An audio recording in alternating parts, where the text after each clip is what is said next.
لا حديث إلا عن صلاح من يوم أمس إلى اليوم لترك ليفربول وقدومه المحتملة للمسابقات السعودية. السؤال: من النادي المناسب له؟ وأين سيذهب إذا أتى للسعودية؟ أتمنى تواجده في الدوري السعودي مع أي فريق، لكن من النادي المناسب له؟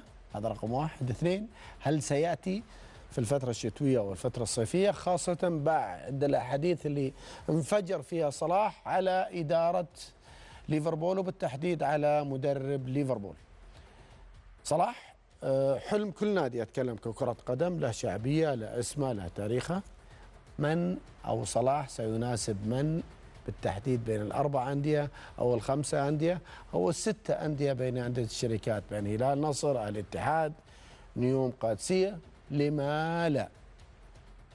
في حديث كبير عن قدومه للدوري السعودي. ننتظر.